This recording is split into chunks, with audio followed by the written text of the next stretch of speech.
गोविंदा के साथ मेरी कभी भी दोस्ती कभी रही नहीं। उस टाइम में जो है झूठ गोविंदा की मतलब बहुत चलती थी, निकल चुका है, आ गया, इधर है। तो उसकी सर्टेन चीज़ें मुझे पसंद नहीं है, तो दोस्ती कभी गोविंदा के साथ हुई नहीं। विनोद खन्ना से दोस्ती मेरी बहुत अच्छी थी, लेकिन विनोद खन्ना के साथ किसी तरह से नहीं बन पाया। उन्होंने बोला या तो डायरेक्टर चेंज करो या मुझे चेंज करो। विनोद खन्ना को चेंज किया। अनुराग कश्यप था जिसके अशोक पंडित वगैरह उसके करीब थे, तो उनको लगा ये आदमी तो जो बोलता है वो करता है, जो करता है वो बोलता है। पहले नहीं चाहते थे कि उड़ता पंजाब पिक्चर पास होनी चाहिए, और कोर्ट से पास पिक्चर करवा दी उन्होंने। अलग तरीके से पास की, लेकिन पास की। जॉली LLB पास होने के बाद में जो कट के साथ पास की, कोर्ट ने ऑर्डर भेजा कि ये पिक्चर पास कैसे की गई। एक हाई कोर्ट बोल रही है कि दिस इज सर्टिफिकेशन बॉडी, दूसरी हाई कोर्ट बोलती है कि ये पिक्चर पास कैसे किया आपने, और उसको एडिशनल कट दिया। तो ये जब कोर्ट ही अलग अलग जजमेंट दे रही है, वहाँ पे उसका रेफरेंस काम नहीं आ रहा है, तो सेंसर बोर्ड क्या करेगा। 4 पिक्चर में ट्राई किया, लेकिन उसने जो है कोई गड़बड़ की, तो सब में उन पिक्चरों में नीलम आ गई, और नीलम जो है चलती रही, और माधुरी दीक्षित जो है फ्लॉप होती गई। पहले एक रिलेशन और रिक्वायरमेंट के हिसाब से कास्टिंग होती थी, अब होती है प्रपोजल के हिसाब से कास्टिंग। आज प्रपोजल मेकर्स है, और स्टूडियो आने के बाद जो ना खाली चेहरा चाहिए। जब पिक्चर चल जाती है तो फिर हर आदमी क्रेडिट लेता है, जब नहीं चलती है तो प्रोड्यूसर को अकेले क्रेडिट लेनी पड़ती है।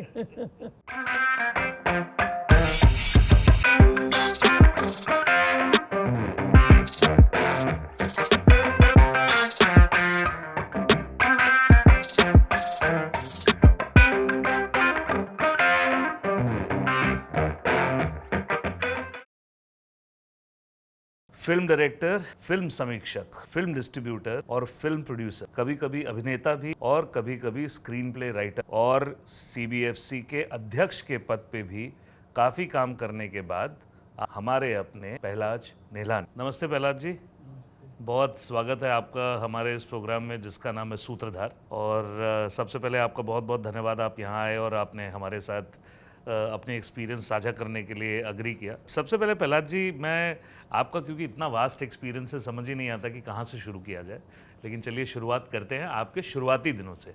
कैसे इंडस्ट्री में आपका आना हुआ? Let's start from there. आज तो मुझे लगता है कि प्रोग्राम सूत्रधार है, और आप जो है इंडस्ट्री और ऑडियंस के बीच में एक मुझसे बातें निकालने के लिए सूत्रधार आप ही हो।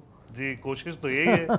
तो आपकी नॉलेज को जितना गेन कर सके हमारे लिए, वो तो मास्टर क्लास है हमारे लिए सर। सो वही है कि अपने प्रश्नों के माध्यम से क्या आपसे निकलवाया जा सकता है, वो हमारा ध्येय है। मेरी जो आपका फर्स्ट क्वेश्चन है कि मैं आया कैसे, ये फिल्म इंडस्ट्री एक ऐसी इंडस्ट्री है और ऐसा शौक़ है, ऐसी इंटरटेनमेंट है जो हिंदुस्तान में जब मेरे अर्ली टाइम में मतलब जो ना सिवाय सिनेमा के और कोई इंटरटेनमेंट थी नहीं। अब तो डिफरेंट बच्चों के लिए चीज़ें आई है, लेकिन फिल्म के अलावा उस ज़माने में जब मेरा बचपन जो है शुरू हुआ, जब मैं 8 साल का था, तो सिवाय सिनेमा के और कुछ था ही नहीं। और एक 8 साल का बच्चा और क्या देख सकता है। गलती से जो है एक फ़िल्म जो है रोड पे 16 mm में अपने घर के बाहर देखी, जागृति, तो बहुत पसंद आई और बहुत मज़ा आया। पिक्चर देखने के बाद म्यूज़िक भी बहुत अच्छी थी और एक मैसेज भी था, और उस वक्त का पॉपुलर सब्जेक्ट था, हम लाए हैं तूफ़ान से कश्ती निकाल के, इस देश को रखना मेरे बच्चों संभाल के। तो वो उस ज़माने का जो है कमाल की पिक्चर थी, और एक लोगों के लिए नसीहत भी थी, और देश को कनेक्ट करता था और देशवासियों को कनेक्ट करता था। मधुमती उस ज़माने में पिक्चर चल रही थी, तो मधुमती का बहुत जिक्र होता था, तो हम लोग गए, और ब्रॉडवे सिनेमा दादर में पिक्चर चल रही थी, तो हम सब अपने एज के जो लड़के हैं सबको मैं ले गया और पिक्चर देखने मधुमती। वहाँ से बस शौक़ पैदा हुआ मधुमती देखने के बाद। तो हम ढूंढते थे कि कौन सी पिक्चर आए, हम कौन सी देखें। पेरेंट्स को पता चला कि ये है, तो मेरे फादर ने एक रूल बना दिया कि स्कूल आते थे और मुझे जैसे स्कूल ख़त्म होता था पकड़ के अपने साथ जो है लेके, अपने यान का बिज़नेस था और वहाँ पे लेके जाते थे, लेकिन फिल्में देखना छोड़ी नहीं। अच्छा। और बाद में करते करते मैंने एक फ़िल्म ली फंतूश, फंड रेजिंग की, और ऐसे फंड रेजिंग करने के लिए फिर एक पिक्चर थी जिप्पी की बेवकूफ़, वो पिक्चर का शो किया। ऐसे करते करते इन्वॉल्व होते गया। Then I started doing the business also. मैं बोला यार ये अच्छा है, मैं फंड रेजिंग कर रहा हूँ तो why not to do the business also. तो फिक्स एयर में पिक्चर लेना शुरू कर दिया। So you started distribution after that. या उसी से शो फंड रेजिंग से जो है मैं डिस्ट्रीब्यूशन में आ गया। Means in small way, fix एयर में सिनेमा में 2 वीक ले लिया, ओपन रन ले लिया, दूसरे ने लिया, धीरे धीरे धीरे आई इंक्रीज द बिजनेस। कमाता भी था क्योंकि एक फिल्म देखने का और जज करने का एक थोड़ा तरीका भी आ गया था कि कौन सी एज एन ऑडियंस कि कौन सी चलेगी या पिक्चर नहीं अच्छी चलेगी। Correct correct correct. तो जस्ट पब्लिसिटी से जज करना, ट्रेलर से व्यू करना, तो वो सारी चीज़ें जो है ना, पहले ट्रेलर जो है सिनेमा में कंपलसरी जो आनी होती थी तो ट्रेलर्स दिखाते थे। वो एक माध्यम था कि सेम सिनेमा में ट्रेलर दिखाना। तो वो वहाँ से डेस्टिनी ने अलाउ किया, मतलब जो है कि मुझे फिल्म में लेके आ गई, जो मेरा बिजनेस नहीं था। और कर कराते I started my film distribution से जो है जो सक्सेसफुल फिल्म हुई, दोस्ती हुई प्रोड्यूसर से, डायरेक्टर से, तो I started the production also. क्योंकि सुरेंद्र मोहन मेरे बहुत अच्छे दोस्त बने थे जो हत्यारा के डायरेक्टर थे। हत्यारा विनोद खन्ना की सोलो पहली पिक्चर थी जो बहुत अच्छी सुपरहिट हुई थी। मतलब जितने में पिक्चर ली थी उससे 5 टाइम्स जो है ज़्यादा बिजनेस किया। तो उस डायरेक्टर के साथ मैंने मतलब टाइप किया और फिल्म जो है शुरू करी, हथकड़ी 1979 में। तो इस तरह से that was your first film as a producer as a producer and distributor. Distribution तो थी तो आपका था ही, और उसके बाद फिर आपने पहला प्रोडक्शन आपका शुरू हुआ 1979 में। सो प्रोडक्शन के बाद, बिकॉज वो बहुत ही एक तरीके से डार्केस्ट टाइम माना जाता है इंडस्ट्री का, जिस समय 80s के बाद जब साउथ की फिल्मों का इन्वेजन हुआ यहाँ पे, जब जितेंद्र और ये लोग साउथ के रीमेक करने लगे, उस दौरान आपकी बहुत चर्चित फिल्में उस दौरान आईं। तो किस तरीके से आप सिलेक्शन किया करते थे उस दौरान? नहीं, उस टाइम मतलब जो है साउथ तो ऑलवेज, जब मैं सिनेमा देखता भी था तब बैनर जो ना बड़े अच्छे पॉपुलर बैनर थे। जेमिनी था, प्रसाद था। प्रसाद जो है अपना तो मेरे बिल्कुल सैन में मेरे घर के नेक्स्ट डोर पे ही रहते थे समझो। तो प्रसाद था, AVM था, तो ये बहुत सारे बी नागी रेड्डी था।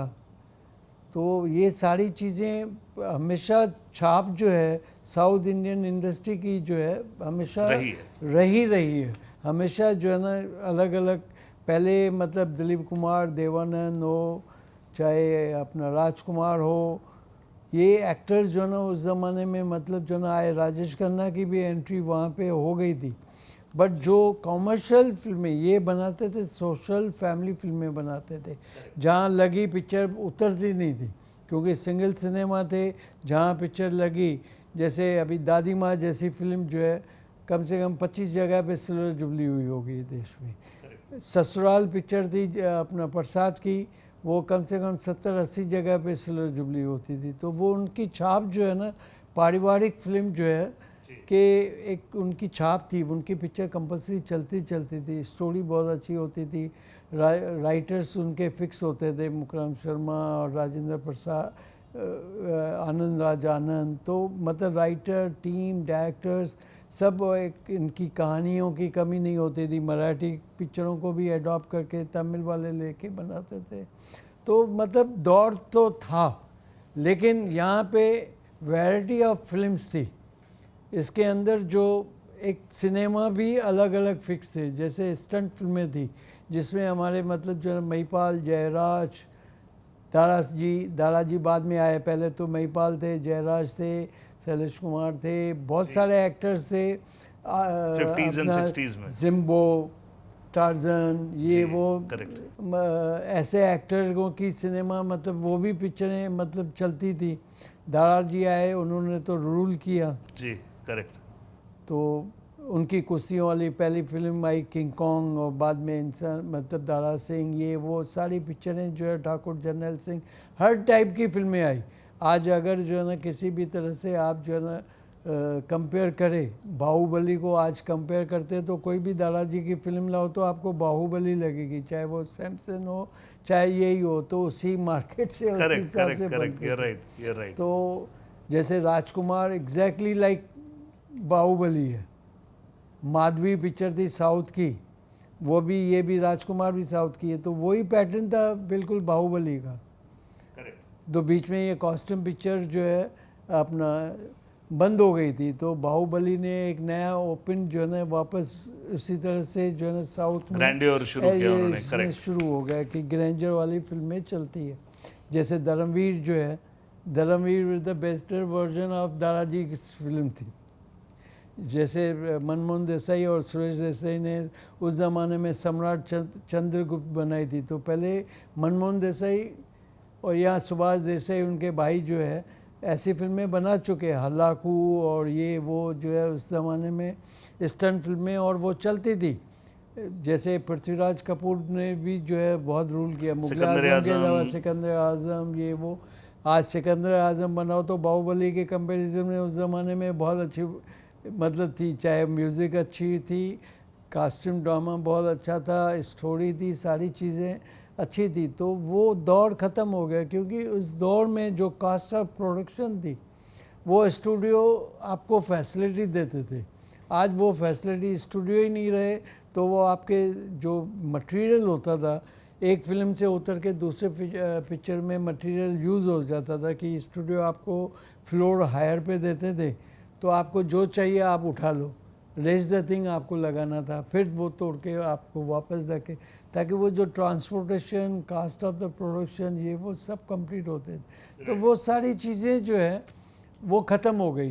धीरे धीरे धीरे धीरे लोगों का विजन बदल गया, टेक्नोलॉजी बदल गई, सारी चीज़ें। वरना उस ज़माने में भी डबल रोल हो, चाइना टाउन में शमी कपूर ने डबल रोल किया था, तो एक बहुत बाबूभाई मिस्त्री जैसे कमाल के कैमरामैन थे, पीटर परेरा जैसे कमाल डायरेक्टर थे, जो मास्किंग करके, चाहे हम दोनों हो, आप देखिए दोनों का कितना अच्छा जी ये किया। टेक्नोलॉजी हम दोनों में, दोनों के साथ वो जो सीन्स हैं. करेक्ट. तो वो सारी चीज़ें अब जो है ना थोड़ा और पॉलिश और ये लेकिन उस टाइम के जो है चीज़ें एक्सेप्ट कर लेते थे, ऑडियंस जो है पसंद करती थी कोई भी चीज़ हो।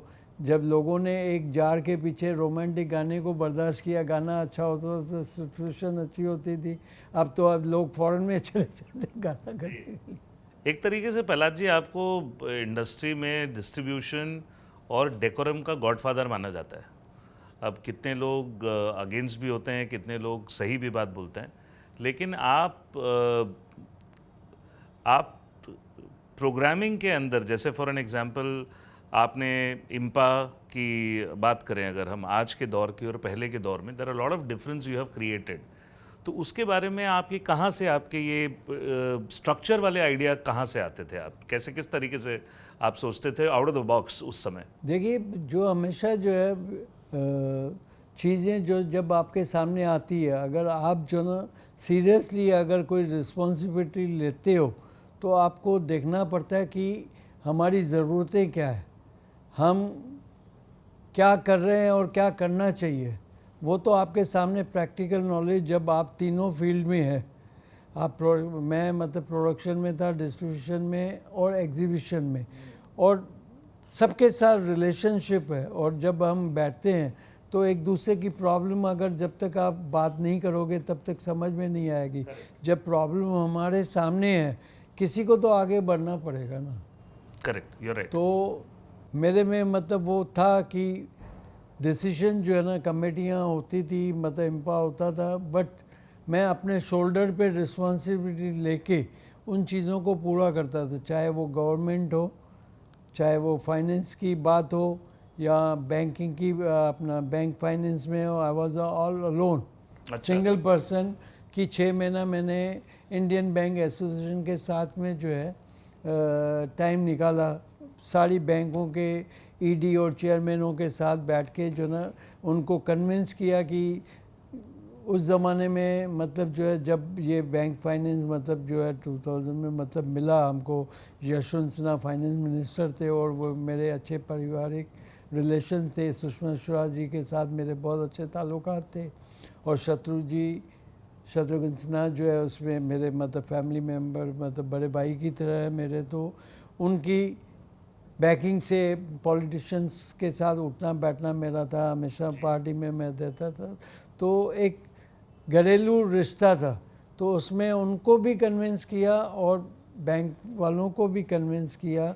उस ज़माने में मतलब जो है ना टाइम में मतलब 25 साल पहले जो है स्टील शुगर ये सब एनपीए होते थे, मतलब बिल्कुल उनका प्रॉब्लम चल रहा था। मैंने उनको ये कन्विंस करने की कोशिश की कि फिल्म ऐसी चीज़ है, चाहे रिलीज़ हो ना हो, एक दिन आएगा कि यहाँ इतनी टेक्नोलॉजी बदलती रहती है और वो कहीं ना कहीं जो है मार्केट उसकी कभी ख़त्म नहीं होती, किसी न किसी सोर्स से किसी न किसी दिन वो डे लाइट जो है देखेगी। तो उन्होंने वो चीज़ों को, मैंने बहुत सारे एग्जांपल्स दिए, बहुत सारे चीज़ें उनको ऑन रिकॉर्ड दिया, तो वो कन्विंस हो गए और रिकमेंडेशन जो है गई और यशवंत सिन्हा ने जो है बैंकिंग को जो है आईडीबीआई को जो है पूरा सौंप दिया और उसमें आईडीबीआई से भी बैठ के फिर बैंक ऑफ इंडिया में मैं डायरेक्टर भी था, तो उसमें भी फंड्स जो है अलोकेट किए, तो फिर उस हिसाब से जो है बैंक फाइनेंस हो गया। तब आज इतनी चैनल, इतनी सारी बिल डिस्काउंट्स, सीरियल्स बनने लगे, सारे सब्सिडीज़, ये इवन इंडस्ट्री को स्टेटस दिलाने के लिए भी जो है पूरी कोशिश की, सुषमा स्वराज ने वो भी दे दिया। तो मल्टीप्लेक्सेस गोपीनाथ मुंडे थे तो उनको बोला भाई ज़मीनें कहाँ हैं मल्टीप्लेक्स के लिए यहाँ पे। मैं बोला दिल्ली में एक जगह खुला पीवीआर, तो यहाँ क्यों नहीं खुल सकता। मैं बोला इतनी जगह पड़ी है, नहीं है तो प्रोवाइड हो जाएगी, आप एक पॉलिसी तो बनाइए।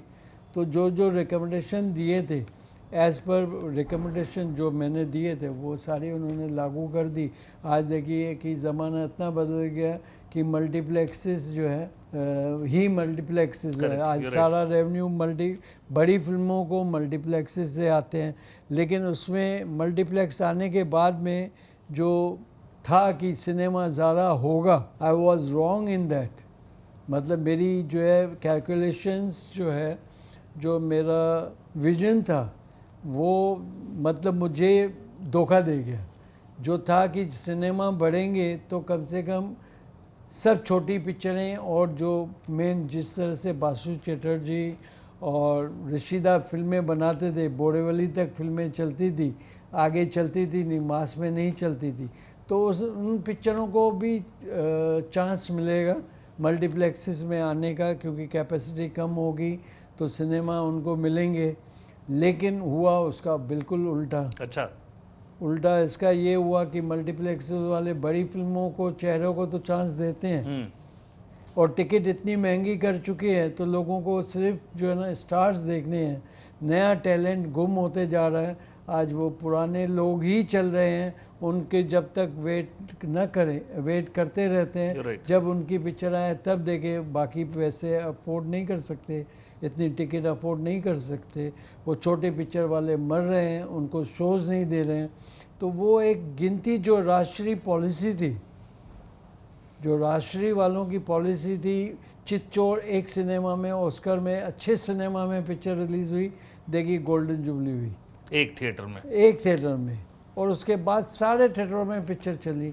Mouth publicity, restaurant and cinema mouth publicity से चलते हैं। Correct, you are right. तो अगर पिक्चर अच्छी है तो सब देखेंगे, चितचोर हो, सुनैना हो, चाहे कोई एक्टर, नए जितने एक्टर थे, नदिया के पार हो, सब ऐसे एक्टर्स जो है वहाँ से निकले। आज गीत गाता चल पिक्चर गोल्डन जुबली हुई, मेट्रो में मैटनी शो में, जीवन मृत्यु, धर्मेंद्र इतना बड़ा स्टार था, लेकिन राष्ट्रीय वालों ने वो पिक्चर बना के राखी न्यू एक्ट्रेस थी, तो उन्होंने अलंकार सिनेमा में सिर्फ एक सिनेमा में पिक्चर लगा के 100 हफ्ते चला दी। तो वो एक जब मैंने प्यार किया, मैंने मतलब मेरे ही 23 दिसंबर 89 में मतलब जब ये मैंने प्यार किया लगी, तो उन्होंने ऑल ओवर इंडिया में 6 सिनेमा में पिक्चर लगाई खाली। एक बॉम्बे में सत्यम में, हैदराबाद में एक, दिल्ली में एक सिनेमा, और पूरे शोज जो है ना हाउसफुल करके लोगों में टिकटें बांटी। मतलब वही तो वही जो है माउथ सर्कल पर रिलीज जो आप पिक्चर बोल रहे अच्छी थी तो चल गई। लेकिन अब जो है मल्टीप्लेक्स वाले शो ही नहीं देते। जो कैलकुलेशन थी कि जितने सिनेमा बनेंगे, ये पॉलिसी जो है सिनेमा वालों ने जो है अपना यूनिटी बना के अपने टिकट का जो रेट बढ़ा के लोगों का ऑडियंस का जो फुटप्रिंट जो है सिनेमा में जो कम कर दिया, that is blame to be a multiplexes owners. हाँ करेक्ट। सर शत्रु जी के, क्योंकि आपके वो रिलेटिव भी हैं, आपने उनके साथ करीबन आधा दर्जन फिल्में आपने उनके साथ की हैं। पहला मेरा पार्ट ये है कि उसके बारे में थोड़ा मुझे एलाबोरेट कीजिए, और दूसरा अभी तक आपने अपने भांजी के साथ क्यों नहीं फिल्म की है? हाँ वो भांजा जो है मामा के साथ पिक्चर नहीं करना चाहता, वो सबसे बड़ी बात है। मामा तो तैयार रहा हमेशा, लेकिन भांजा तैयार नहीं है, क्योंकि घर की मुर्गी दाल बराबर होती है ना। क्योंकि शत्रु जी कैसे आपकी लाइफ में इन्फ्लुएंस किया उन्होंने आपको, क्योंकि फिल्म में एक सपोर्ट आपका रहे वो शुरू से, और बाद में आपने उनके साथ 6 फिल्में की। आपका क्या अनुभव क्या है उनके साथ, जरा साझा कीजिए हमारे साथ। शत्रु जी के साथ मैंने 90 से पहली पिक्चर, जब पहले एक्चुअली मैं विनोद खन्ना के साथ ही पिक्चर बना रहा था, बट विनोद खन्ना से दोस्ती मेरी बहुत अच्छी थी, लेकिन विनोद खन्ना के साथ किसी तरह से नहीं बन पाया, क्योंकि जिस डायरेक्टर की वजह से पिक्चर कर रहा था उन्होंने उसके साथ उसकी अनबन हो गई, तो बोला या तो डायरेक्टर चेंज करो या मुझे चेंज करो। तो मैंने डायरेक्टर चेंज नहीं किया, विनोद खन्ना को चेंज किया, तो सब्जेक्ट चेंज किया। तो उसमें मुझे शत्रु जी चाहिए थे, और शत्रु जी उस ज़माने में बहुत बिज़ी थे, किसी तरह से मतलब जो उनको मनाया, और बस उनके साथ जो है जो दोस्ती हुई वो, और अपना संजीव कुमार से जो दोस्ती हुई आज तक चलती आ रही है जी। क्योंकि हमारा मतलब जो है जो दोस्ती है वो सिनेमा की वजह से नहीं है, दोस्ती की वजह से सिनेमा थी। वो तो एक मेरा समझो बड़े भाई की तरह है, बच्चे जो है मामा बोलते हैं मुझे, और उस हिसाब से जो ना आज तक चलते आ रहे हैं। और मैंने कोशिश की थी जब बच्चे थे कि उनको इंट्रोड्यूस करूं, लेकिन किसी वजह से नहीं हो पाई, बाहर की पिक्चर मिली उनको, कुछ नहीं कर, पार्ट ऑफ लाइफ। लेकिन शत्रु जी जैसा मुझे लगता है कि एक्टर तो वो थे, लेकिन उस जैसा एक ह्यूमन बीइंग और दोस्त मेरे ख्याल से बड़ी मुश्किल से और किस्मत वालों को भी मिलता है। तो शत्रु जी की दोस्ती ऐसी है, उन्होंने किसी की उंगली पकड़ी तो उसके जीवन भर तक उसकी उंगली नहीं छोड़ते, जबकि वो न छोड़ के जाए। जब उन्होंने मेरा उंगली पकड़ी हुई है, वो छोड़ना नहीं चाहते, तो मैं कौन होता हूँ उनकी उंगली छोड़ने के लिए। तो हमारी दोस्ती उसी तरह से है, और रिश्ता उसी तरफ से है। लेकिन आपने भारतीय सिनेमा में एक से एक बढ़कर धमाकेदार लोगों के साथ काम किया है, और बड़ी भयंकर फिल्में, गोविंदा, चंकी पांडे, अगर आप देखें शोला और शबनम, आँखें, इतनी बड़ी बड़ी फिल्म हैं। तो ये आपसे एक बड़ा ट्रिकी क्वेश्चन है कि आप अच्छे जौहरी हैं या फिर पारस? एक होता है जौहरी जो हीरे को समझ लेता है, एक होता है किसी को भी पत्थर को उठा के हीरा बना देता है। तो आप कौन है उनमें से? न सिर्फ गोविंदा, चंकी पांडे या दिव्या भारती, नीलम से जो है मैंने काम किया, सुनील शेट्टी भी उसमें है, प्रसन्नजीत बेंगोली से आया, उसको आया, मुमताज़ को भी वापस जब मैं ही मतलब जो है अप्रोच करके लेके आया। तो बहुत से टेक्नीशियन, गोविंद नामदेव हो, चाहे अपना कोरियोग्राफर जो है अपना वैभवी मर्चेंट, लंबी फहरिस्त है, तरुण कुमार, तो बहुत सारे जो है ना मेरे टेक्नीशियन, एक्टर्स, सपोर्टिंग एक्टर्स, मतलब बहुत सारे जो है मेरे साथ काम कर चुके। बस जो है जो जिनके साथ मौका नहीं भी मिला और जिनको मैंने साइन किया, वो या तो जैसे माधुरी दीक्षित को मैंने साइन किया था अबोध के बाद। अच्छा। और उस जैसे फ़ोटोग्राफ जो है ना मुझे आज तक नहीं देखे मैंने, जितनी खूबसूरत फ़ोटोग्राफ जो है जेपी सिंगल ने जो है निकाले थे उनके, करेक्ट। और वो देख के उनके साथ मौका नहीं मिला। मैंने 4 पिक्चर में ट्राई किया, लेकिन जो उनका सेक्रेटरी भी मैंने अपॉइंट करके दे दिया, रिकू राकेश नाथ जी। लेकिन उसने जो है कोई गड़बड़ की और जिससे मेरी अनबन भी हुई। 3 पिक्चर जो है मैं उनके साथ बनाना चाह रहा था। इल्ज़ाम, जिसमें नीलम आ गई। फिर मैं कोशिश की कि अपना आग ही आग में हो, तो उसमें नहीं आई। फिर मैंने पाप की दुनिया में चाहे, तो वो नहीं आई। तो सब में उन पिक्चरों में नीलम आ गई, और नीलम जो है चलती रही, और माधुरी दीक्षित जो है फ्लॉप होती गई।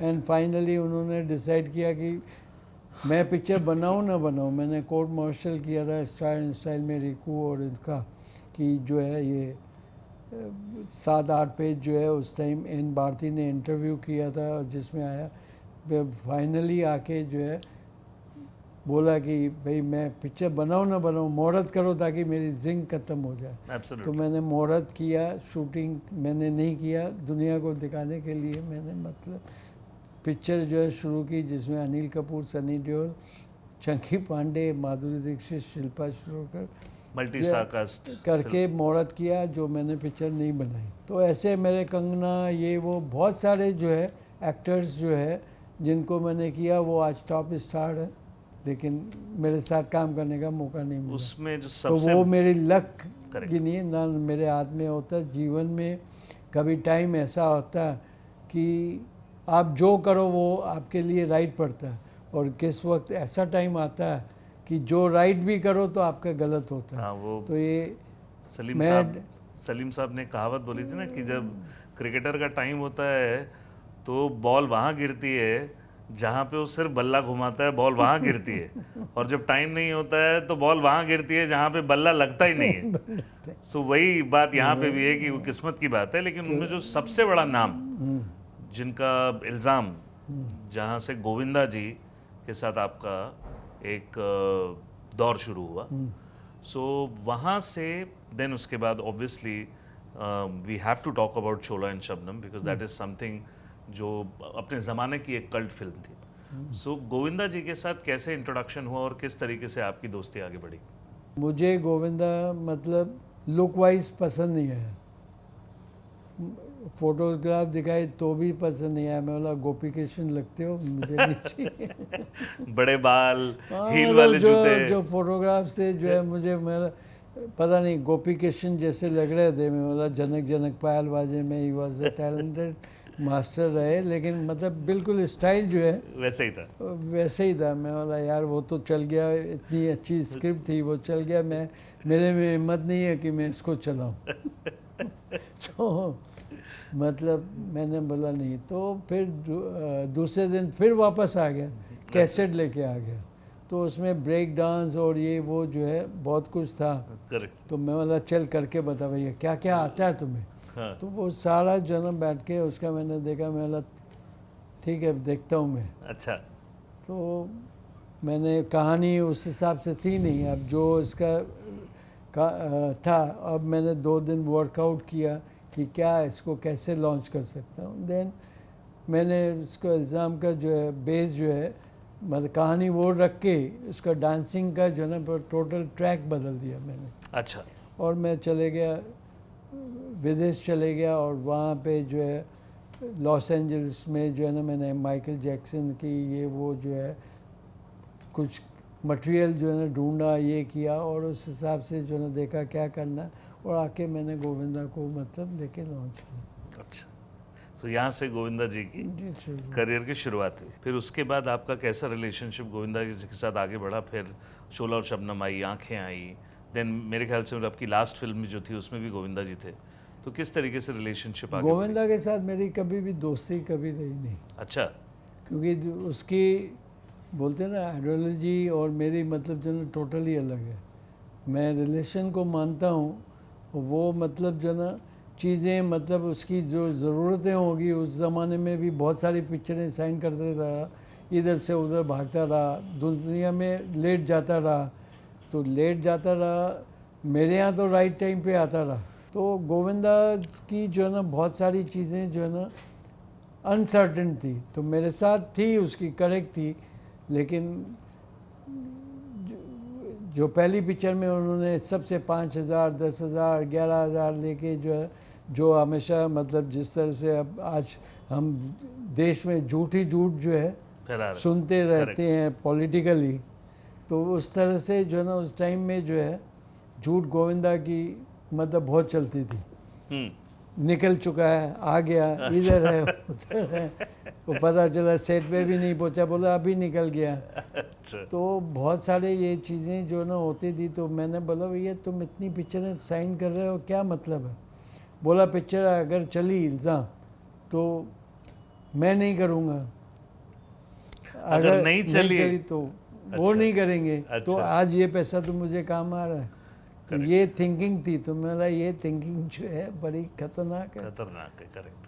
तो राइट। और आज जो है कुछ और बोलता है कि दिलीप कुमार ने, आज भी बोलते हैं इंटरव्यू में, दिलीप कुमार ने बोला पिक्चरें कम कर दो ना, इसने बोला, जो मैंने बोला वो उसको याद नहीं है। बराबर। तो बहुत सारी चीज़ें होती है, अपने मन की बात करती है, तो वो इसके लिए उसकी सर्टेन चीज़ें मुझे पसंद नहीं है। तो दोस्ती कभी गोविंदा के साथ हुई नहीं, प्रोफेशनली काम किया जब उसको ज़रूरत थी।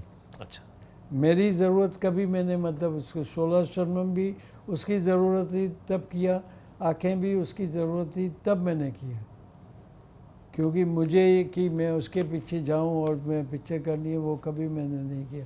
जब टॉप मोस्ट मतलब था तब मैंने उसके साथ कोई पिक्चर नहीं की, जब उसका वक्त डाउन था तब मैंने पिक्चर उसकी की। जी, 90 और 2000 के दशक में गोविंदा जी का वो स्टेटस था, थोड़ा उसके बारे में बताइए। गोविंदा का तो डेफिनेटली मतलब अगर 16 शबनम जो है उसकी जो एक बॉक्स ऑफिस में जो है, क्योंकि गोविंदा का इल्ज़ाम के बाद और 2-4 पिक्चरें चली, उसके बाद जो है काफ़ी डिमांड में था, बहुत सारी पिक्चरें फ्लो मतलब जो सिलेक्शन ऑफ फिल्म जो उसने जो साइन की थी, जो इसके में बहुत विरोध में था, बहुत सारी फिल्में जो 30-35 जो साइन की थी छोटी छोटी। अभी मैं उस ज़माने में मतलब वो पिक्चर 20 लाख रुपए टेरिटरी के हिसाब से बेची थी, और उसने सारी BNC ग्रेड फिल्में की थी, जहाँ तन बदन ये वो जो छोटी छोटी 5-5-6 लाख में पिक्चर, तो उसका वो जो स्कोर जो है वो नीचे चले गया। करेक्ट। नीचे जाने के बाद में जो ना वो वापस दौर जो है आया, फिर कुछ पिक्चरें जो है अच्छी, एक आधी तो जो है अच्छी आ जाती हैं। उस टाइम में ये नहीं था कि एक्टरों का जो लाइफ जो थी, काम उसका अच्छा हो तो उसको काम मिलता ही था। करेक्ट। तो किसी न किसी बड़ी स्टारकास्ट में धर्म जी और शत्रुघ्न के साथ जो है उसकी बहुत सारी फिल्में थी, फिर राजकुमार के साथ मिली, ये मिली, तो फिर उसकी दुकान जो है चल पड़ी जो है, मल्टी स्टार में चलता रहा। चाहे लोग कंप्लेंट भी करते रहे कि ये रोल उसको सूट नहीं करता है, इंस्पेक्टर का रोल सूट नहीं करता है, ये वकील का रोल सूट नहीं करता, लेकिन किसी न किसी तरह से उसकी दुकान चलती रही। एक आधी बीच में फिर खुद की पिक्चर उसकी राधा का संगम फ्लॉप हो गई, फिर नीचे आया, फिर उसकी जो है अपना कौन सी इसके भाई की लॉरेंस डिसोजा ने फिल्म बनाई है, अभी उसका नाम बच्चे के साथ ही वो हत्या, वो चल गई पिक्चर। तो कहीं ना कहीं रिजेक्ट नहीं करती थी ना पब्लिक ना सिनेमा वाले, वो पिक्चर प्रोड्यूसरों की चलाते थे। जिस तरह से आज के दिन में आज कोई एक्टर नहीं चलता तो एकदम रिजेक्ट कर देते, उसकी पिक्चर नहीं चलाते, उसका कैरियर बर्बाद होता है। पहले हर किसी ने, चाहे वो सुनील दत्त हो, चाहे धर्म जी हो, चाहे कोई एक्टर हो, चाहे संजीव कुमार हो, सब ने ऐसे ऐसे दौर देखे कि पिक्चर चले न चले उनका काम की तारीफ होती थी, फिर वापस उभर जाते थे। जीतू हो, मतलब सारे लोग, उन्होंने 2-2, 3-3 लाइफ जो है ना उनको मिली है। तो गोविंदा को भी ऐसी प्रॉब्लम हो गई, फिर वापस उसका दौर आया कि फ्लॉप होते गया, और जहाँ पे फिर 16 मेरे पास आया, मैंने 16 शबनम जो है एक्चुअली वहाँ से फिर मैंने मतलब जो है उसको ये किया, और डिफरेंट टाइप ऑफ जो है मेरी पड़ोसन जो है कॉमेडी फिल्म की जो है one of the favourite picture होती थी, हमेशा माइंड में रहती थी। तो जस्ट इसके साथ जो है ना मैंने बोला इस टाइप की कोई कॉमेडी पिक्चर बनाई जाए जो जिसमें ये 16 शबनम जो है लिया, और जब पिक्चर चल जाती है तो फिर हर आदमी क्रेडिट लेता है, जब नहीं चलती है तो प्रोड्यूसर को अकेले क्रेडिट लेनी पड़ती है। तो डेविड को मैं 16 शब्दों में प्रोड्यूसर बनाना चाह रहा था अच्छा, कि तू ये कहानी बना और ये कर। आइडिया मैंने दी कि ये करो, ऐसा करो, ऐसा करो, और जो है रोज़ कहानी पे मैं बैठता था ताकि वो पिक्चर करे, लेकिन वो बना नहीं पाया। मैं बोला फाइनेंस मैं करूँगा, तू पिक्चर प्रोड्यूसर बन जा, या अनिल धवन को प्रोड्यूसर बना, ताकि ऐसा ना हो कि मेरे फ्लॉप तेरे साथ पिक्चर बनाई मैंने और फिर वापस तेरे कोई पिक्चर ले ना। तो इसलिए प्रोड्यूसर जो है तू दूसरे को बना, अनिल धवन को बना या तू खुद बन जा और तू ये पिक्चर बना। तो लेकिन कोई नहीं बनाया। फाइनली मैंने पिक्चर इसको फिर रीवर्क किया, फिर इसको बना फिर आप ही के ने प्रोड्यूस फिर मैंने ही प्रोड्यूस किया। सो शोला और शबनम इवेंचुअली कहानी किसकी थी? कहानी मेरी कहानी थी। अच्छा, बहुत सारा मिक्सचर जो मेरी फिल्म में जो है एक थॉट, मतलब किस तरह से जो है ना इसको हर चीज़ डाली कि ताकि गोविंदा का इमेज चेंज हो। हाँ। और वो कर आके हमने बनाई और पिक्चर सक्सेसफुल हो गई। पिक्चर कल्ट हुई। और उसके बाद जो ना उसने मुड़ के नहीं देखा, और फिर मैंने भी मुड़ के गोविंदा को देखा नहीं, जब तक चलता रहा। डेविड भी करता रहा, ये भी करते रहे, और फिर फाइनली 2 साल के बाद फिर वापस डाउन हो गया। 92 में मतलब ये आया, 92 गोविंदा का था, 93 भी है। फिर वापस आया कि मैं वापस क्या करूं, मेरे पास कोई पिक्चर नहीं है। फिर आंखें आई। फिर आंखें आई। वो आंखें किसका आइडिया था? वो भी मेरा ही आइडिया। आइडिया मेरी जितनी भी पिक्चरें बनाई है, स्टोरी आइडियाज जो है, स्टोरी आइडियाज आपके थे। फिर वो डेवलप के लिए डायलॉग राइटर को मोस्टली मैं बिठाता था जो है। और इसमें 16 शब्द में स्क्रीन प्ले राइटर पट्टू पारेख को भी लिया जी, क्योंकि जिसकी मतलब अपना दिल और अन्य इसकी जो है अपना इंदु ईरानी के साथ काम करता था, तो उस हिसाब से उसको एड ऑन किया था मैंने। क्योंकि वो 16 शब्दों में आपको अगर आइडिया दूं और अगर ऑडियंस, आपके ऑडियंस को भी बता दूं, एक पिक्चर थी फ्लॉप, जंगल में मंगल। अच्छा, उसका जो है ना काफ़ी ट्रैक जो है ना जो अननोटिस गया था, बहुत अच्छा ट्रैक था जो उसके अंदर 16 शब्दों में है। अच्छा, वाओ। वो फ्लॉप थी और ये हिट थी। तो बहुत सारे किस्से, बहुत सारी कहानियाँ हैं जो कभी रिजेक्ट हो जाती है। अगर दामनी का भी ट्रैक जो है ना ऐसा है, दूसरे की पिक्चर है, बट जो बनी थी वो किसी फ्लॉप पिक्चर से बनी थी, और वो पिक्चर दामनी बनी, और वही फ्लॉप जो लैंग्वेज में बनी थी उन्होंने रीमेक राइट्स लिया। जी, करेक्ट। ये इंडस्ट्री जो है चलती है विश्वास पे।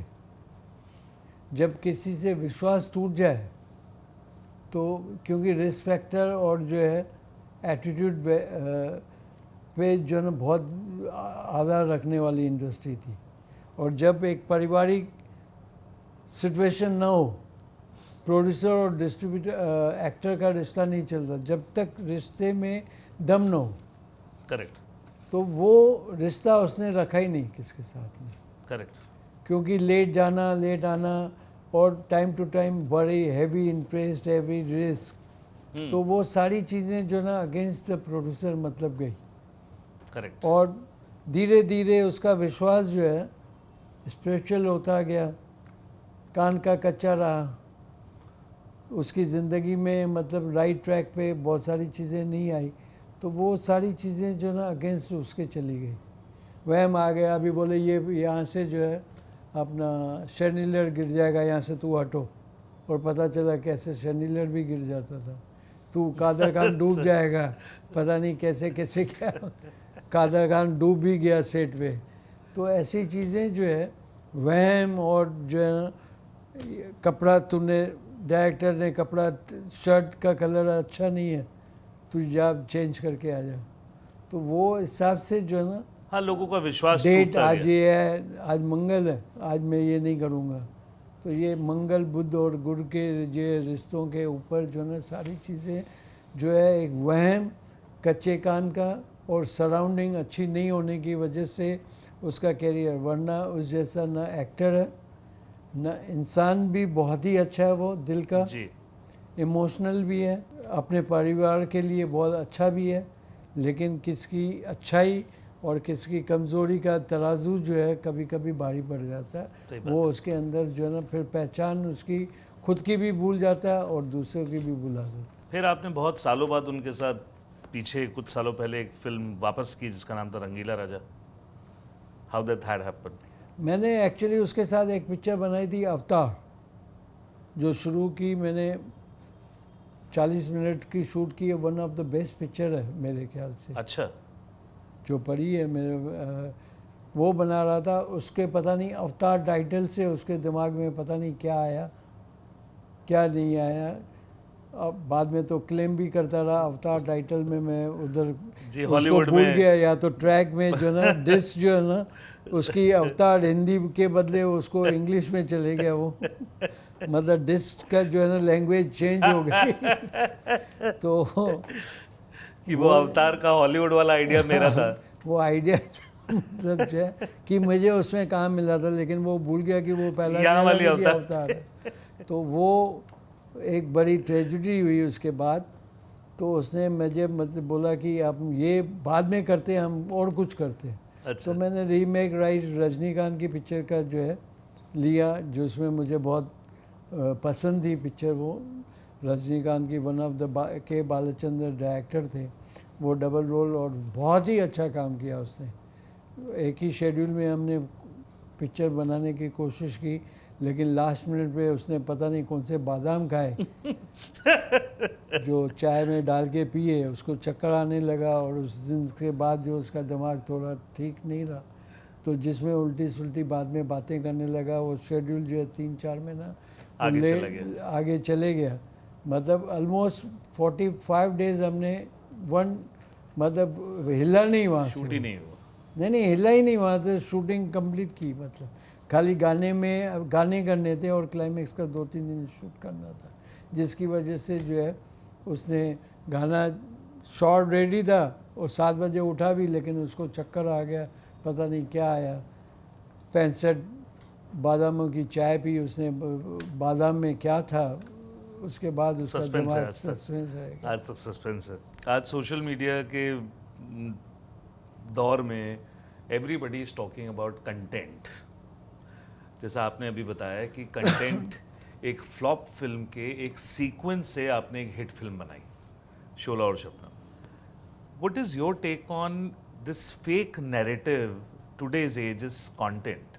थोड़ा आप उसके बारे में बताइए विद योर एक्सपीरियंस। सर देखिए, साउथ ने तो कंटेंट बदली नहीं किया। आज रूल कौन कर रहा है? साउथ कर रहा है। साउथ का कंटेंट आप देखिए, बाहुबली हो चाहे RRR हो, वो आज का कंटेंट है। जी करेक्ट। आज जो है मेकिंग, उस टाइम फैसिलिटी नहीं थी, लेकिन बाहुबली की मेकिंग जो है उस टाइम पहले भी थी। आज ऐसी भी अपना पुष्पा का जो कंटेंट है एज ए एक्टर परफॉर्मेंस है उसके अंदर, और सीक्वेंसेस है जो पुराने, मतलब अपना जो बेंगलोर का जो चंदन चोर क्या था, वीरप्पन, उसकी कई पिक्चरें आई है, उसका दूसरी कॉपी थी ये। चंदन की तस्करी और किस तरीके से करते हुए धर्मेंद्र की और विनोद मेहरा की पिक्चरें जो है, वही जंगल की जो है लकड़ी चोरी करने की भी बैकग्राउंड था, वो भी चली थी। आज के टाइम में भी चली ये पिक्चर। तो जो चीज़ जो है ना, मैं सोचता हूँ कि अगर हिंदुस्तान में चाय पीने की आदत जो है, सुबह और शाम और दोपहर, जिसकी जो आदत है उतनी बार चाय पीता है, बार बार अच्छी लगती है, तो चाय की टेस्ट तो बदलती नहीं है, चाय ही पीते रहते हैं। Correct, you right. तो ये कंटेंट के नाम पे और टेक्निकली डेफिनेटली आज बेटर हुए हैं, आप उस पर करो।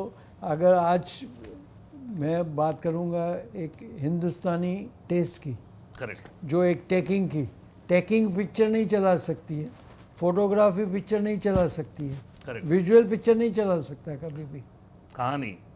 कहानी में अगर आपको ताकत है रुलाने की, हंसाने की, इंटरटेनमेंट देने की, म्यूज़िक की, ये सारी जो एक हिंदुस्तानी फिल्म में और विदेश में जिसकी जो पहचान है, वो किसकी है? हमारे डांसेस की, हमारे म्यूज़िक की और इमोशंस की। आज जितना इमोशनली इन्वॉल्व जो है आज की डेट में विदेश में जो रहने वाले लोग हैं वो ज़्यादा हिंदुस्तानी है राधे देर हिंदुस्तान में रहते हुए हिंदुस्तानी को इतना दम हो। Absolutely correct. आज उनका बिलीव जो है ना, आज घर पे बैठ के उनको नहीं आए तो शाम को बैठ के हारमोनियम बजा के 4 दोस्त जो है सैटरडे संडे को बैठते हैं और अपनी जो है ना कहानी खुद इंटरटेन अपने आप को करते हैं। Correct, you right. जो कल्चर है हमारा वही है, तो हम इससे भागते कैसे। राजू ईरानी की कौन सी टेकिंग स्पेशल है, यू राइट। उसकी कहानी स्पेशल थी। जी। आज उसने अगर रूटीन कहानी को आज डंकी में शाहरुख खान के साथ नहीं चला पाया क्योंकि उसने वो कहानी 3 बार आ चुकी है। Absolutely, you right. रिपीटेड है बहुत ज़्यादा। रिपीटेड मतलब लोगों ने उसको अंदरकांडी खींचा है तो वो नहीं चला पाया क्योंकि जहाँ कंटेंट इमोशन और जो है नयापन नहीं होगा, नयापन मीन्स इन्वॉल्व करने की ताकत आपके पास नहीं है तो आप नहीं चला सकते उसको। म्यूज़िक अच्छी हो तो पिक्चर चलने का चांसेस बहुत अच्छा है। अगर 4 चांद लगा देगी म्यूज़िक अच्छी हो तो, आज म्यूज़िक ही नहीं है तो वो सारी चीज़ें गायब है। आज लिप मूवमेंट है ही नहीं गानों में, म्यूज़िक डायरेक्टर है ही नहीं। साउथ वाले दे रहे चल रहे, हम नहीं दे रहे नहीं चल रहे। पहला जी, CBFC के चेयरमैन बनने के बाद आपका अनुभव कैसा रहा? CBFC के बाद जो है ना मैंने अपने ओरिजिनल बिजनेस में आ गया डिस्ट्रीब्यूशन में, और पहली पिक्चर मैंने जूली रिलीज़ की, जो जूली फर्स्ट और जूली सेकंड में, जूली फर्स्ट में शायद न्यूडिटी वगैरह बहुत थी, जूली 2 में ऐसा कुछ नहीं था जो कुछ हो। मुझे मीडिया ने बहुत घेर लिया और लगा कि जो CBFC में कुछ पास न करने वाला चेयरमैन अपने पे आई तो न्यूडिटी परोस रहा है। करेक्ट। तो बहुत सारी कंट्रोवर्सी हुई, बहुत कुछ हुआ, और वो पिक्चर जब मैं चेयरमैन नहीं था तो उसके बाद सेंसर में गई, विदाउट कट एडल्ट में पास हुई।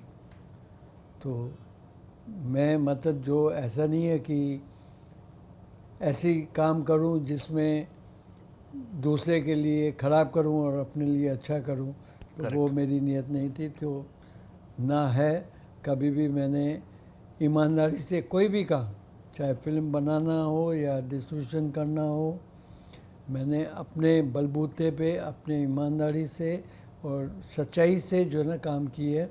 आपने CBSC के चेयरमैन बनते ही कथाकथित अश्लील फिल्मों के खिलाफ एक बहुत मुहिम छेड़ी, और उसमें अगर उड़ता पंजाब का नाम ना लें तो गलत होगा। इस बारे में काफ़ी बातें हुई हैं, but we will also want to hear your point of view कि क्या आपके पॉइंट ऑफ व्यू से सेंसर बोर्ड में जो भी चीज़ें हुई, खास करके उस दौरान में, आप उसको कैसे जस्टिफाई करते हैं? जस्टिफाई करने की कोई चीज़ ही नहीं है, क्योंकि जो हमारा मतलब मैं 1965 से लेके सेंसर बोर्ड में जाता रहा, और सेंसर बोर्ड में हमेशा न सिर्फ अपनी लड़ाई कभी लड़ता रहा, मैं दूसरों की भी जब भी सर्टिफिकेट ना मिले, जो उसका सिस्टम है सेंसर बोर्ड का, जो मैं जानता था करीबी से, हर स्टाफ को जानता था, तो मैं जितनी गंदगी थी उसको निकालने की कोशिश की। और जो बिटवीन मतलब इतने साल तक जो है कोई गंदगी जो है फिल्म इंडस्ट्री में मतलब सेंसर बोर्ड की से आई नहीं। करेक्ट। बट 2005 से लेके जो बदलाव आया, ख़ास तौर पे भरद्वाज की पिक्चर से जो है ना बदलाव आया, बहुत सारी चीज़ें जो है ना पास की गई, बहुत सारी चीज़ें मतलब इग्नोर की गई। जो CEOs आए, जो CEO की पोस्ट थी नहीं पहले, तो जो करप्शन और जो वॉल्यूम ऑफ करप्शन जो है जो बढ़ गई, जो मुझे एज ए प्रोड्यूसर मुझे मालूम थी, क्योंकि मैं यहाँ भी था, वहाँ का भी मुझे अनुभव था। तो बहुत सारी चीज़ें जो है ना ओमकारा और वगैरह जो पिक्चरें थी, और उसके बाद जो है ना उन्होंने दुकान खोल दी गालियों की, और बहुत से मेकर्स जो है ना जब एक में होती है तो हमारी इंडस्ट्री एक बेड चाल से गुजरती है। जो स्टोरी, लव स्टोरी आई तो लव स्टोरी बनाएंगे, एक्शन फिल्म आई तो एक्शन फिल्म बनाई, तो अपना दिमाग यूज़ नहीं करते। जो लगता है कि ऑडियंस को इसकी ज़रूरत है, ये फिल्म चली तो उसी ज़रूरत के हिसाब से चलते हैं। फिर भूल जाते हैं कि मैं इससे अच्छा क्या बना सकता हूँ, इससे ज़्यादा गालियाँ कहाँ से दे सकूँ, इससे ज़्यादा वायलेंस कहाँ से दे सकूँ, इससे वल्गरिटी कहाँ से दे सकूँ। तो इन्होंने जो तरीके से जो है ना डबल मीनिंग, जैसे क्या कूल है हम, ग्रैंड मस्ती, ये वो जो पिक्चरें मतलब जितनी पास होती रही, जो ऑडियंस देख भी नहीं सकती थी लेकिन कुछ बोल नहीं सकती थी, क्योंकि सेंसर सर्टिफिकेट आने के बाद में क्या लोग बोलेंगे। तो बड़े से बड़े मेकर जो है ना उस टाइम इस पड़ाव पे चल चुके थे कि double meaning, even sex in the year, मतलब क्या क्या विजन्स जो है उनके पास आए ताकि पिक्चर चला पाए। तो उसमें जो हमारे त्रिवेदी थे, जो रावण, वो भी चेयरमैन था, तो उन्होंने वो कस वर्ड का ये वो जो जैसे आया था, उसने क्या क्या नहीं पास होगा एज पर रूल, वो एक लिस्ट निकाली थी। मुझे मालूम था उस टाइम में तो आए नहीं वो, लेकिन बहुत सारे ओमकारा और इन पिक्चरों में जो बहुत सारी चीज़ें गंदी आई, उसके बाद जो है लोगों ने बहुत से अंडर प्रोडक्शन, बहुत सारी गंदी पिक्चरें आने वाली थी, जिसमें गंदी इन द सेंस मतलब जो सेंसर में पास ना हो, correct, no rules and rules regulation. के हिसाब से। तो मैंने वो लिस्ट जो है ना उसी की लिस्ट निकाली, ताकि प्रोड्यूसरों को पता चले कि ये डबिंग करके आ जाए और आए ना, ताकि उनकी पिक्चर अटके ना। करेक्ट। मैंने अच्छा सोच के, पॉजिटिव मैनर से सोच के उनको इंडिकेट किया एज अ प्रोड्यूसर पर्सन होके कि इंडस्ट्री का आदमी हूँ, ताकि इनके ज्ञान जो है बड़े ऐसी चीज़ें न लाए जिनको उनको नुकसान झेलना पड़े। करेक्ट। तो वो इन्होंने मतलब जो मतलबी लोग थे, जो मतलब जो कर रहे थे, जिसमें बोर्ड मेंबर था त्रिवेदी जिसने मौलाना हंसी बनाई, मुकेश भट्ट थे जिन्होंने मतलब बहुत सारी गालियाँ वाली पिक्चरें आ रही, जी। अनुराग केशव था जिसके अशोक पंडित वगैरह उसके करीब थे। जी। तो बहुत सारे जो वो भी बोर्ड में थे, तो उनको लगा ये आदमी तो मेरा नेचर सब जानते ही है कि ये जो बोलता है वो करता है, जो करता है वो बोलता है। जी। तो वो सारी चीज़ें जो है उनको लगा ये तो हमारी फिल्मों की ऐसी, तो उन्होंने जो सेल्फिश लोग थे जिनका कोई मतलब नहीं और जो आगे आने के लिए मतलब चीज़ें की, तो उसकी वजह से जो 3-4 आदमियों की वजह से जो ना ये नॉइज़ हुआ। बहुत से लोग जो पिक्चर, राकेश रोशन जैसे जो अच्छे शरीफ लोग हैं, उनको लगा कॉमर्शियल फिल्म ये नहीं चलेगी, तो उन्होंने बंद किया। मेरे से फ़ोन करके बात भी की, बोले कि हम नहीं करें। मैं बोला चेंज करो। इवन अपना उड़ता पंजाब की बात मैं कहूँ, जो बहुत सारी चीज़ें जो ना एक्चुअली हिंदी में अप्लाई था, लेकिन वो 90% पिक्चर जो है पंजाबी थी, तो उन्होंने पंजाबी में देना चाहिए था, लेकिन उसके अंदर सरकारें भी जो है इन्वॉल्व थी, चाहे वो पंजाब की सरकार हो चाहे सेंट्रल की सरकार हो। करेक्ट। क्योंकि उसके अंदर जो है उनको नहीं चाहते थे कि वो उनका टाइप था अपना एनडीए में थे, पहले नहीं चाहते थे कि पंजाब उड़ता पंजाब पिक्चर पास होनी चाहिए, जो मैंने नहीं मानी बात, क्योंकि मैं अपने कंटेंट के हिसाब से जो होगा वो चीज़ें मानता था। बाकी जो ना चीज़ें कोई इंस्ट्रक्शन ऑफिसर्स को कभी नहीं दिया ये पिक्चर पास करना है, ये पिक्चर पास नहीं करना है, लेकिन वो मुझे न बोलते हुए सीईओ को उन्होंने मैसेज दिया कि ये पिक्चर पास नहीं करनी है, जो मेरे कान पे आई। मेरे ऑफिसर ने मुझे बताया कि ये ऐसे बोल रहे हैं, पास नहीं करनी है। मैंने बोला बिल्कुल नहीं, मेरिट ऑफ द फिल्म जो है करेक्ट। करो। तो उनको मेरिट लगा कि उन्होंने मतलब बहुत सी गालियाँ थी, ये थी, उन्होंने पिक्चर रिफ्यूज़ कर दी। अच्छा। और रिफ्यूज़ हुई तो आरसी में रिवाइजिंग कमेटी में आई पिक्चर वापस। तो मैंने देखी पिक्चर, तो मुझे फ़ोन आया कि टाइटल भी पास मत करना। मुझे मैसेज आया और मैंने पिक्चर देखी, जो जो चीज़ें रेफरेंस जो था पंजाब का मैंने निकाल दिया उड़ता पंजाब में, और टाइटल पास कर दिया और गालियाँ तक पास कर ली, जो मतलब ड्रग्स के नशे में जो है चीज़ें थी। और जो किसी पिक्चर में पास, इंग्लिश पिक्चर में भी 4 वर्ड्स के भी पास नहीं किए थे, लेकिन इसमें मैंने पास कर दी क्योंकि वो रिक्वायरमेंट ऑफ द कैरेक्टर थी। करेक्ट। और जहाँ नहीं थी वहाँ पे कट कर दिया, और कट करके मैंने उनको नोटिस दिया। जितेंद्र प्रोड्यूसर थे, उन्होंने एग्री किया। जीतू जी ऑफिस में आए, बोले हम कट्स कर देते हैं, लेकिन उनको ये था कि पिक्चर पॉपुलर नहीं हो रही है, तो उन्होंने रास्ता ढूंढा कि ट्रिब्यूनल में जाए। अच्छा। ट्रिब्यूनल में गए, उनको डेट नहीं मिली, तो तब तक इनका जो ना प्रॉब्लम सॉल्व हो गया इसका गवर्नमेंट का। मैंने तो अगेंस्ट गवर्नमेंट पास की पिक्चर, और ये किया इन्होंने कोर्ट से पास, बोला कोर्ट में जाओ, और कोर्ट से पास पिक्चर करवा दी उन्होंने। अच्छा। वहाँ पे बहुत अलग तरीके से पास की, लेकिन पास की। वहाँ पे सेंसर बोर्ड को जो है ना ये किया कि it's not a censor board, it's a film certification body, you have to give only certification. तो You are not उन्होंने allowed to एक कट के साथ जो है उन्होंने पिक्चर release पास की। की। और वही पिक्चर अपना जॉली LLB पिक्चर रिफ्यूज़ हुई थी because contempt of the court, और ये वो बहुत सारी चीज़ें आई और बहुत से सारे मिस्टेक्स भी अपना ये आई, और पिक्चर पास नहीं की। मैंने वो पिक्चर भी पास की, रेफरेंस निकाल के जो है कर करा के। पास होने के बाद में जो कट के साथ पास की, कोर्ट ने ऑर्डर भेजा कि ये पिक्चर पास कैसे की गई है। अच्छा। एक हाई कोर्ट बोल रही है कि दिस इज सर्टिफिकेशन बॉडी, दूसरी हाई कोर्ट बोलती है कोल्हापुर की कि ये पिक्चर पास कैसे किया आपने, और उसको एडिशनल कट दिया।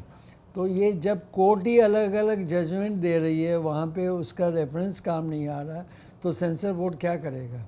तो मैंने जो काम किया ईमानदारी के साथ किया, हंस के किया, और मैंने ना गवर्नमेंट की सुनी ना मैंने किया, क्योंकि मेरा हित जो है फिल्म इंडस्ट्री थी।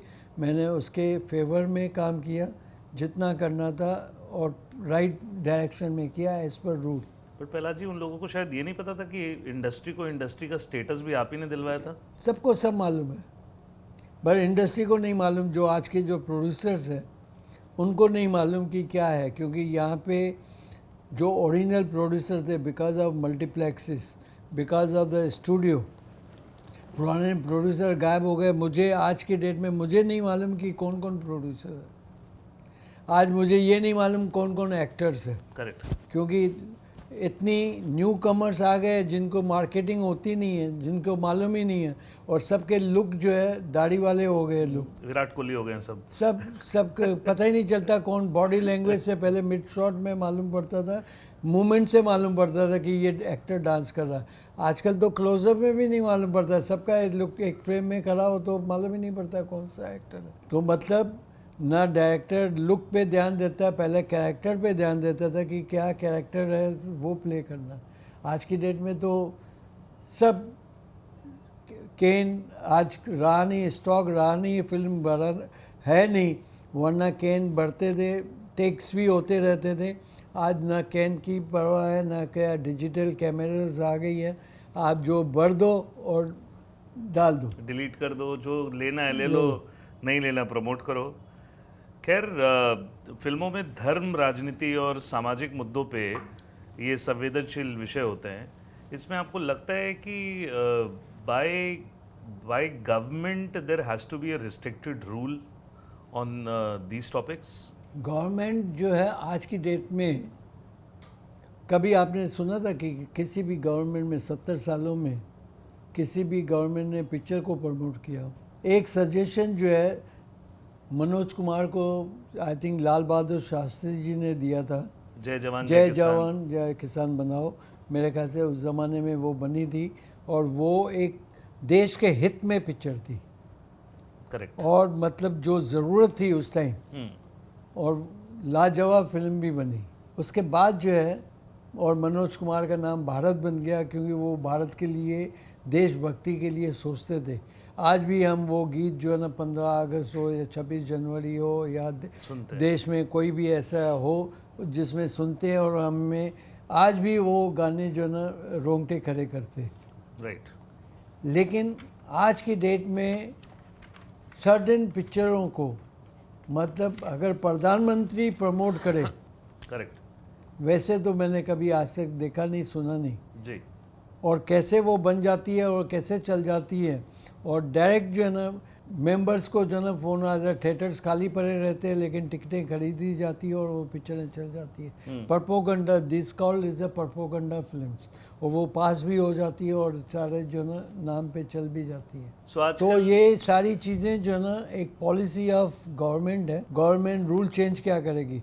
जब गवर्नमेंट को मैंने रिकमेंडेशन दिया था, जब मैंने आया कि ये चेंजेस लाइए, क्योंकि अगर सर्टिफिकेशन बॉडी है, शाम बेनीगाल की जो एक ये जो रिपोर्ट बनाने के लिए इन्होंने सिर्फ आई वॉश करने के लिए, लोगों को, इंडस्ट्री को शांत करने के लिए इन्होंने इनको अपॉइंट किया और इतने 2-3 करोड़ खर्चा किया, पॉलिसी बनाई, वो आज तक इम्प्लीमेंट नहीं हुए।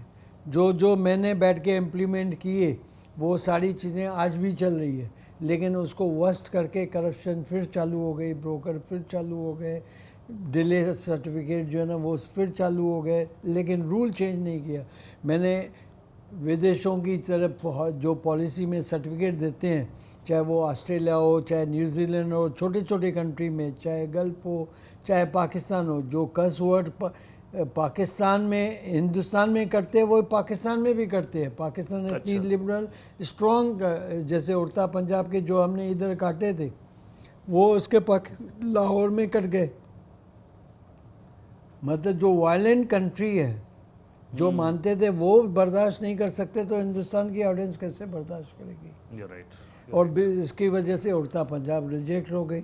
आज जो अगर जिस तरह से गालियां, जो रूल चेंज नहीं किए शाम बेनीगाल रिपोर्ट बनाने के बाद भी, पहले भी 4 कमेटियां बन चुकी थी, वो भी वेस्ट थी, आज तक चेंज बदलाव नहीं लाया, क्योंकि पार्लियामेंट में जो कंजर्वेटिव लोग जो हमारे कल्चर है उसको प्रोटेक्ट करने के लिए लोग बैठे हुए, वो अलाउ नहीं करेंगे, इसलिए वो चलता नहीं है।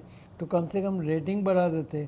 आज एडल्ट पिक्चर जो है, आप देखो, आज आप दूध की बोतल भी लेते हो तो उसमें लिखा होता है किसमें क्या प्रोटीन है, कितनी फैटनिंग है, कितनी क्लियर है। पानी की बोतल भी लेते हो तो उसके अंदर भी जो है लिखा होता है। दवाई लेते हो तो आपके पूरे लिखा होता है। तो एडल्ट पिक्चर में आप क्या क्या दिखाने वाले हो वो आपको नहीं मालूम कि एडल्ट 18 साल का बच्चा जो है अपने माँ बाप के साथ में देखे, आज यहाँ पे बाप के सामने बेटा जो है स्मोक नहीं करता, तो वो सेक्स कहाँ से देखेगा? Correct, you right. तो आज ओटीटी में आपने विदाउट एनी सर्टिफिकेशन, आपने ओटीटी में सब चीज़ें अलाउ कर रहे हैं, जो पूरी तरह से आज यूके में इतना सेक्स जो है ना दिखाते नहीं है सेंसर बोर्ड, जितना यहाँ पे दिखा रहे हैं।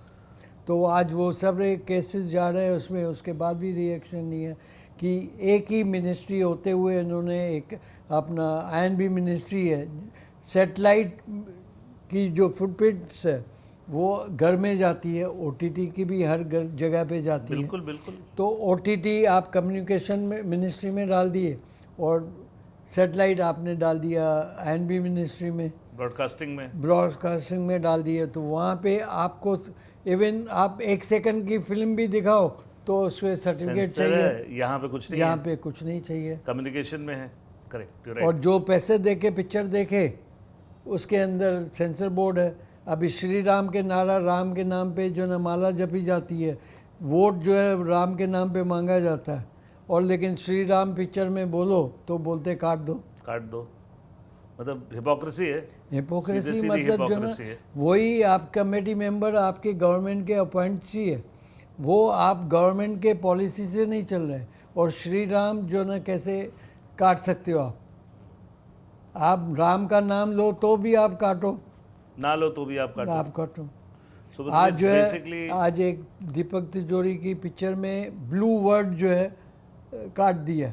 ब्लू वर्ड जैसे गेरो कपड़ा जो है अपना दीपिका का जो है काट रहे थे, अपना कौन सी पिक्चर थी, जवान, उसमें काट रहे थे गेरुआ कपड़ा की। क्या एजेंसी लेके रखी है कि गेरुआ कपड़ा सिर्फ जो है पुजारी पहन सकते हैं या साधु पहन सकते हैं, तो उसको काटो, लेकिन पिक्चर में रह गया, काट ही नहीं सकते, रूल में है नहीं, कहीं गाइडलाइन में है नहीं। आज ब्लू फिल्म काट दिया, reference to the blue film. Absolutely correct. मतलब ये अन्याय की जो हद होती है।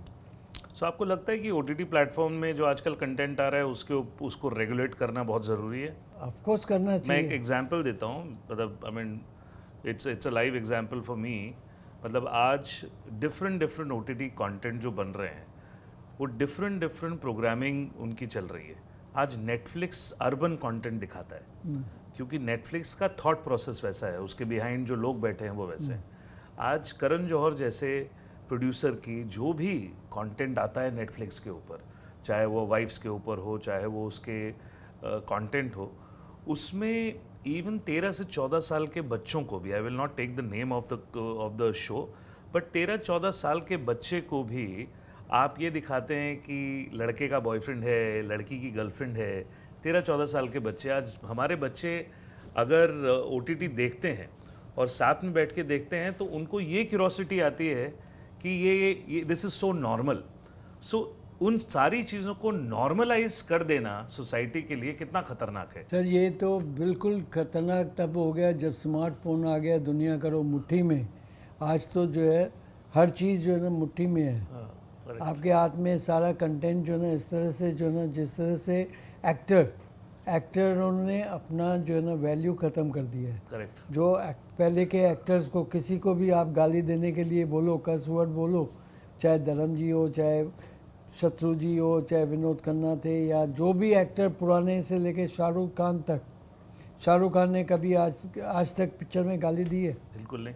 सलमान ने सलवार कमीज बोलता है कि पहनो, बिकनी भी मत पहनो, बिल्कुल किस ये नहीं, मत किस नहीं मत करो, रियल लाइफ में कुछ भी करो, लेकिन जो है ऑन स्क्रीन तो नहीं करो। ये राइट।